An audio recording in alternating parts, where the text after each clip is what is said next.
almost the top of the hour. We'll get started around 1 p.m. Eastern time, 12 Central, 11 Mountain, 10 Pacific. But this is New User 101 for the Concept 3D Interactive Map.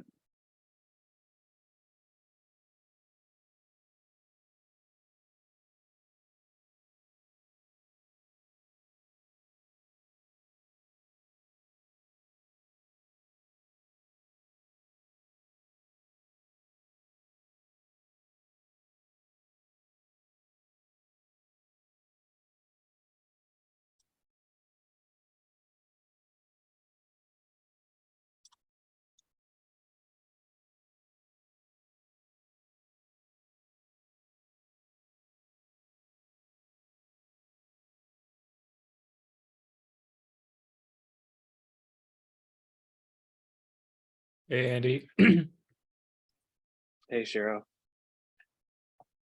I was going to do Hey, this at the top of the... Go ahead. I was going to say thanks for working with me with some of those edits just last minute. I know it was late. No worries, no worries. It's going to get started at the top of the hour. Hopefully, maybe some more people will join us. Looks like we do have one attendee here. I hope she's ready to learn about some maps, but Yeah, no, it should be a really good one. I'm really excited, and I'll just, whenever you're ready, I'll launch the polls at the very bottom for you. yeah, we'll see how the the tour of the CMS goes.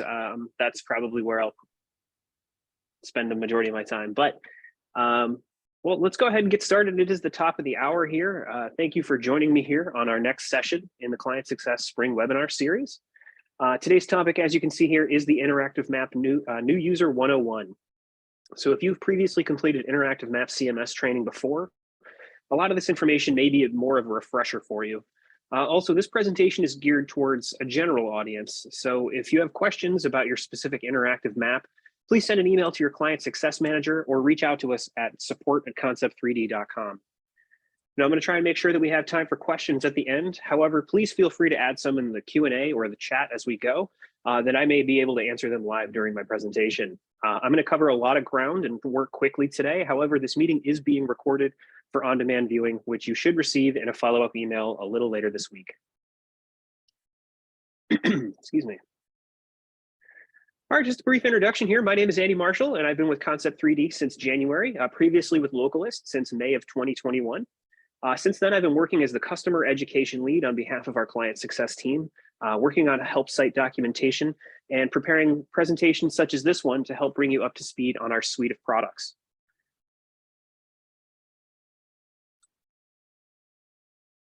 Here's a quick peek at our agenda today. We're going to talk about the two most foundational pieces of your map, your categories and locations.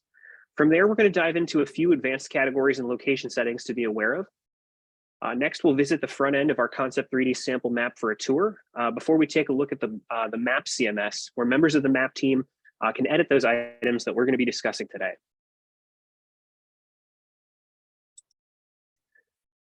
Now, what is an interactive map? Well, aside from the obvious, it's a really powerful tool you can use to add responsive content and data about your organization or campus while maintaining full control over what's displayed or what content is shown.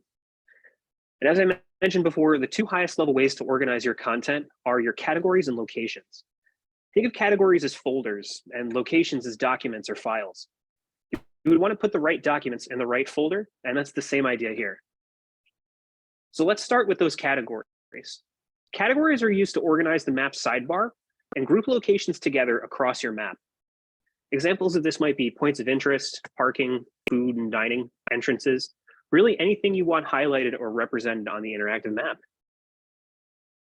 Now, subcategories are exactly that. These let you drill down further into a category to better organize each spot. Let's take the food and dining example from before. Are there a lot of options? This is where you could break things out into cafes, dining halls, restaurants, coffee bars, etc.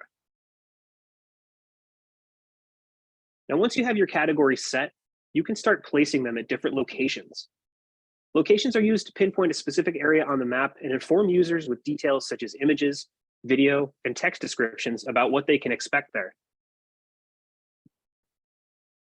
This takes place after categories are created, excuse me, as your locations live under a category and can be selected through the sidebar by clicking the marker icon on the map or by clicking the marker icon on the map. We'll see an example of this shortly in the front-end map demo.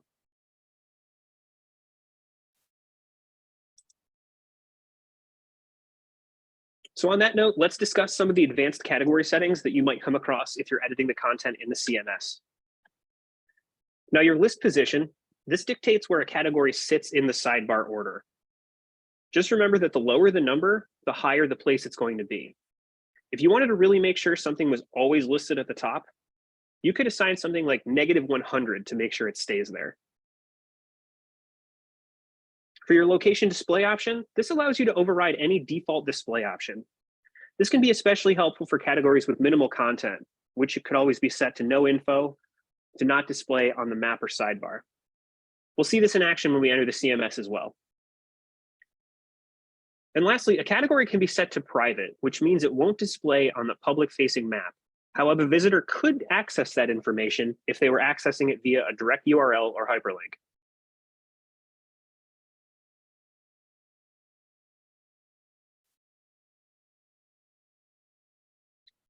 For our advanced location settings, you can add alt tags for your images in the photo's description field. This is an important and easy way to improve and meet your map's web accessibility requirements. With keywords, you can help control the search results within your own map. Now, title and description are always what the search will pull from first, but with keywords, you can add even more weight to that result.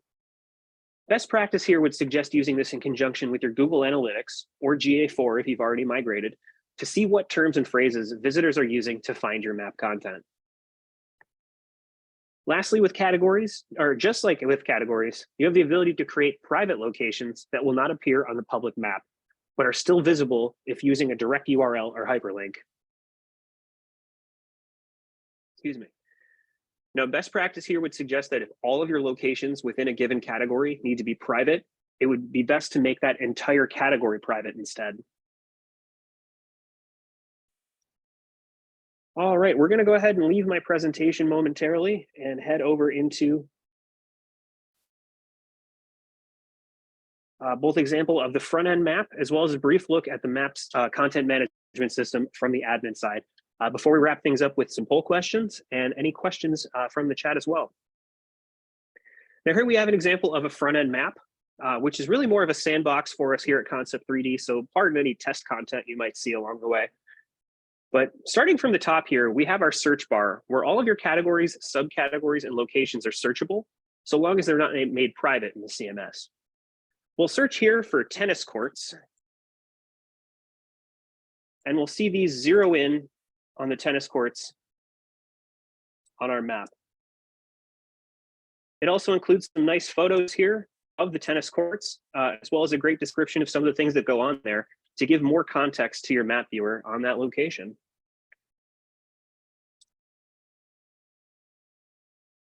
So now moving further down the page, we have our sidebar, which this includes all of your categories right here at the top level. You have the option to select or hide all locations right here. We'll zoom out here just to show the chaos that is here, or clear them as well. As well as the option to sort them by default or alphabetically. Now, if clicking on one of these, we're going to go with student life. That's going to show us the 4 subcategories. And drilling down even further, we'll use campus athletics. And we click on the Easton Street Softball Complex. Our map is going to jump over to that and again, show us some nice pictures and provide a brief description on what can be expected at that location. A lot of great softball action is what it looks like. All right. Let me just center that here. All right, if I head back up to the top of the sidebar here, I want to point out a really cool feature called wayfinding.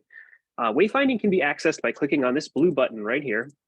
And a new menu is going to open up from the side where I can use points on the map, search previously added locations, or use an actual address to find the optimal route between destinations. So now if you were wondering why I use tennis courts and the softball fields as an example, it's not just because I'm a sports fan. I also wanted to show those as an example for our wayfinding feature. Now I can always use my location, or if I select drop map pins, it's going to show up these point A and point B pins that I can simply drag to one location and another, and a route will be built for me. What you can also do, and one of the reasons I used tennis was we'll use tennis courts here, and then we'll use softball. We'll click get directions, and the map is going to zoom out to show the optimal route from the tennis courts here at point A to the softball field here at point B, a little further off campus. Now, if you click begin route, it's going to zoom in to the first step on your journey, and you'll be able to actually click through and select turn by turn directions along with distances to determine the best way to go. Scrolling back up here, if you'd like, with walk, you also have the option to do the same with driving directions, although these should be pretty similar. If we head back over to walking directions, you also have a few options shown here, whether or not to show only accessible routes, if your campus has accessibility pathways. You also have the option to select your distance units between feet and miles and kilometers and meters.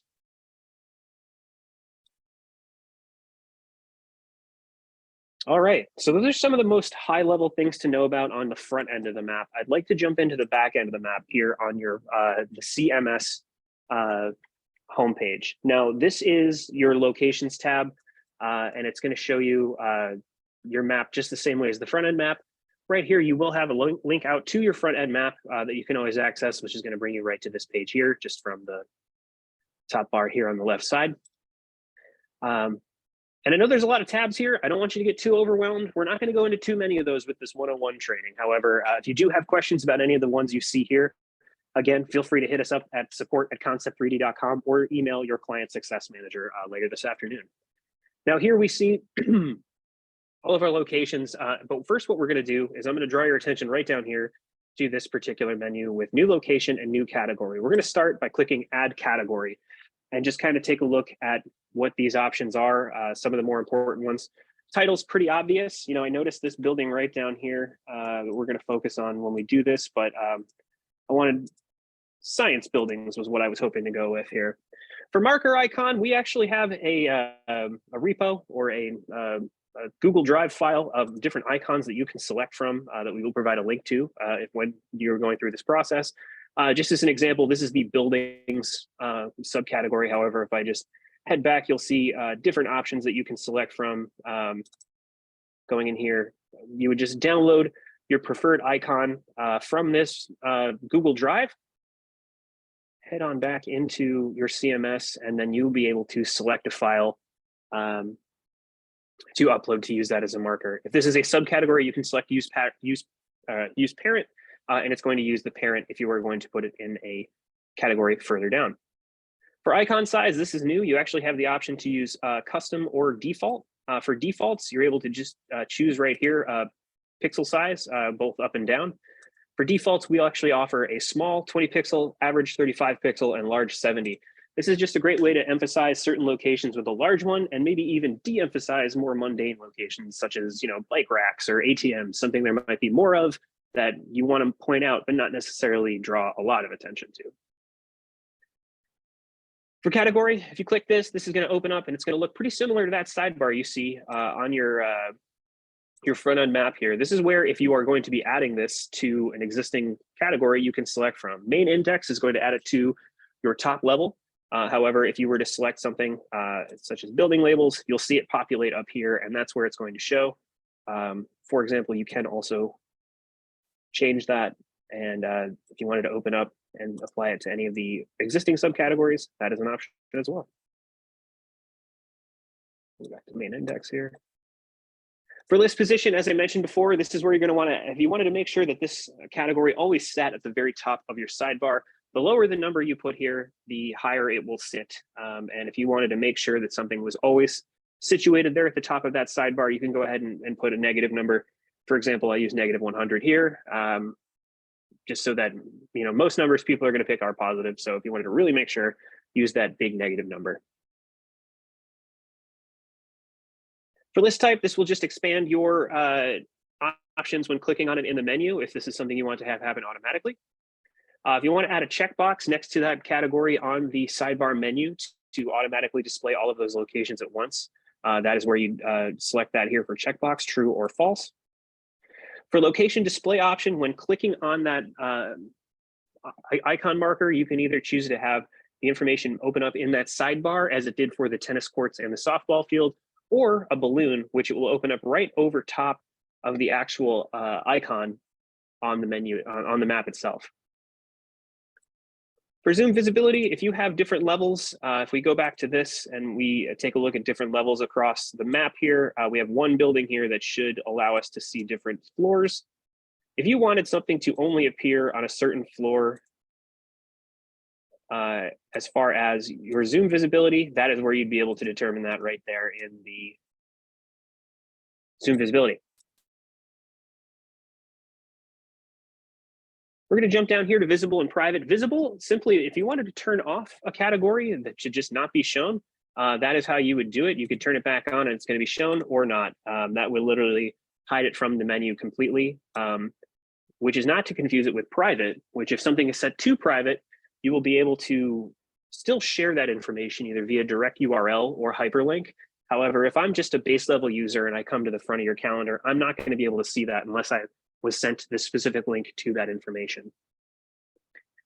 Lastly, schedule. This is really cool. If you have a category that's maybe time sensitive, I think a really good example of this that might be coming up for a lot of campuses is commencement. You know, that's a big, maybe 2-3 week time frame where certain locations might exist, certain initiatives might be you're trying to point out on your map. But after June 14th, June 15th, they just won't show there. So if you did want to schedule, excuse me, you can go ahead and just enter those dates, and then you can even have the option to repeat that weekly if that's something you wanted to make sure was on a schedule, or if you maybe perhaps with weekend availability or during the week, that's where you'd be able to do that there, or with always show, it just simply will always show. We are going to jump out of here, and then we're going to go down to adding a new location. Now, you can assign a location to as many categories as you want. And this is where you'll be able to edit that location here. Obviously, title, pretty standard stuff. For icon, again, you have the option to upload a specific icon. With icon size, we now also offer the 3 options, or if you wanted them all to be a specific size, you can choose that there. If this was a location that was confined to, let's say, the 4th floor of this building here, that's where you'd be able to determine that. If it's on EXT, it will be on all of the levels and on the base level map. For select a category, this is where you will assign the location to a category. So if we were creating a science building, this might be something where we add to building capacity, student life, campus culture. If we just select one of these here, we can also drill down. And again, like I mentioned, you can add a location to as many categories as are applicable. We'll close that up. Again, list position, that just determines the order that that location would be shown in a list in the sidebar.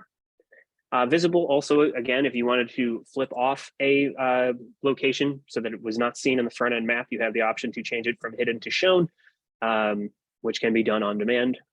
You also have the option to change that again to private versus public. With private, it is still on the map. However, it's only accessible via that direct URL. All right, scrolling down, here's where you're going to be able to add some of that nice imagery or media to your location.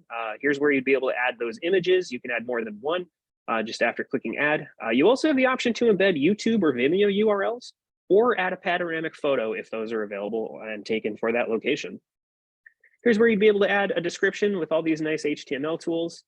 And you can add keywords to help that particular location come up more during a search. This might be good for nicknames for locations or other ways that people might refer to that location kind of colloquially. And that way it's able to be found in a multitude of different ways.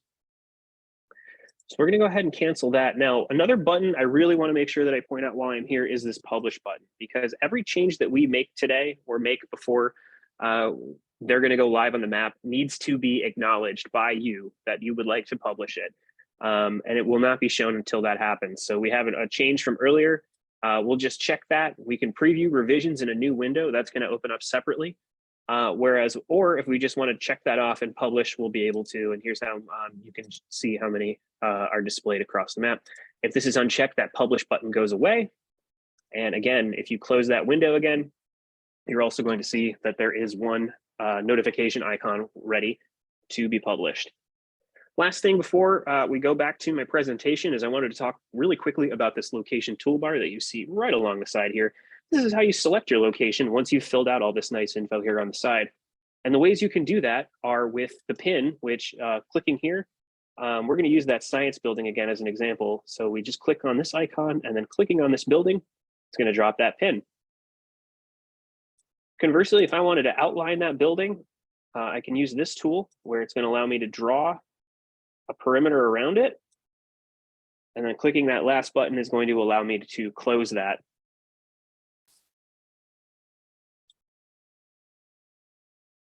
Here we have a polyline tool, which you can use to create routes for walking directions, bike and walking trails, or those accessibility routes. So if we just start here, and then I were to drag one here, and then let's give it a curveball here. Let's go up here and click the last point. Now you're going to be able to save that line tool there. Circle, pretty self-explanatory. If you just wanted to create a circle on a particular zone or zoom in on a particular radius, you have the ability to do that there with that tool. Same thing goes for square tool. If you wanted to just cover a square area with that and use that and move with those icons, you'd be able to use that there. Lastly, we have the polymarker tool. Now, if you have, again, a lot of locations, I think I used the example earlier, bike racks, maybe ATMs, things that you're going to have a lot of locations for that you're going to want to kind of spread out, use the polymarker tool, and you're going to be able to, here's an ATM, and there's one here, one over here, maybe all the way over here. And you're going to be able to add those in multiple locations during just one session here in the CMS. So that's just a quick look at what those tools do in that toolbar. I am going to hop back into my presentation and we'll just wrap up here and I'll see if there's any questions. Shiro, if you're with me, I have a couple poll questions I did want to run by with my audience here this afternoon. If it's all right with you. The first one is very simple. If you don't have an interactive map already, are you interested in learning more? And if you do have one, just let us know. Well, this is one of two questions here. Shiro, what do we got? Hey, Andy, sorry, slight technical difficulty. I don't think I'm a host, so I can't show it. There you are. Got it. I just did it. We just launched that, folks. If you can vote for me over the next couple seconds here, I just have a couple ones here. And again, all right.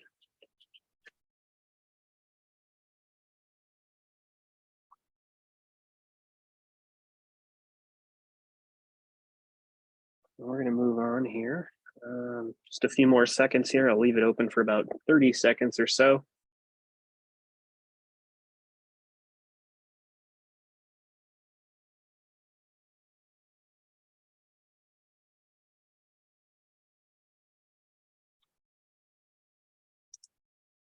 All right, we're going to end that one, and I'm going to move on to poll question number 2, which is what are you interested in learning more about with interactive maps by Concept 3D?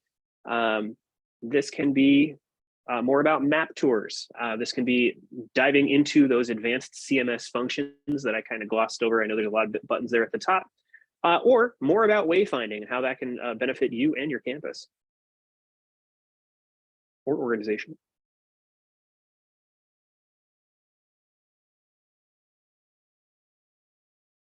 And we'll leave that one open for about 30 seconds here.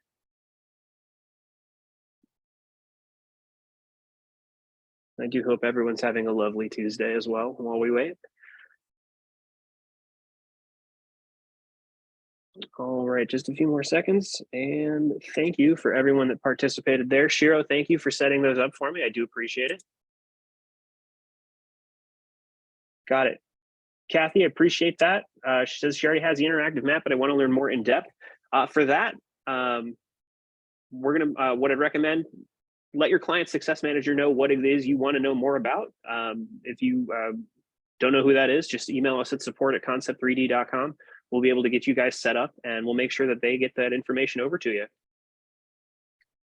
All three of those, awesome. Well, I know that my next one is likely going to focus, based on the results we got there, on those advanced CMS functions. So keep your eyes out for our newsletter, as well as any correspondence from Concept 3D about our upcoming future spring webinar series, as I'm going to be doing a whole host of these about localist events, interactive map, and 360 tour. So once we get some information and know what our customers want to hear about, we'll be able to kind of formulate those presentations. Again, thank you for everyone that participated in those polls. I guess I'm going to open it up to see if there are any questions. I guess I can share results here. I don't know if it's showing that. I'm not sure how that works. Again, this presentation has been recorded, so if you do have any questions, or if there was someone that wasn't able to make it today and you just want them to be able to kind of review those settings and items I went over, be on the lookout for a follow-up email coming from me and Zoom a little later tomorrow, I believe. It should have a link out to this recording along with the passcode that you can share with anyone you'd like. And they'll be able to view the same information. Any questions, folks? You can just put them in the chat. Otherwise, I really appreciate your time this afternoon. Again, you can always reach us at support@concept3d.com. My name is Andy. You can reach me at andy.marshall@concept3d.com if you have any questions, comments, feedback, concern about anything we went over today. And yeah, I'll just hang here if there's any questions. But otherwise, thank you so much, everyone, for joining me this afternoon. Thank you, Sharon.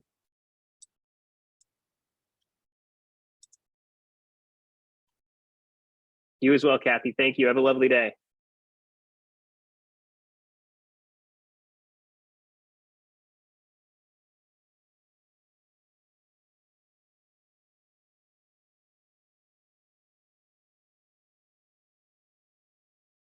Nice, Andy. Thanks, man. Thanks Cheers. a lot, Shiro. Catch you soon. Oh, you're welcome, Kathy. If you got any other questions or anything, you know how to reach us.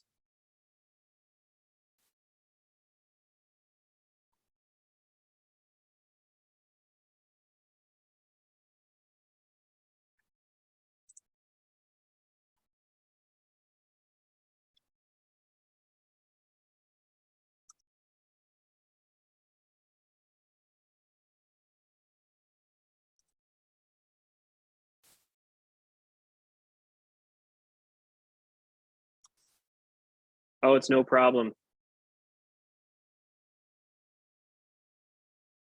Be on the lookout for that recording tomorrow as well. We should have these up on our help site as well for on-demand viewing going forward once we get a bunch in the tank.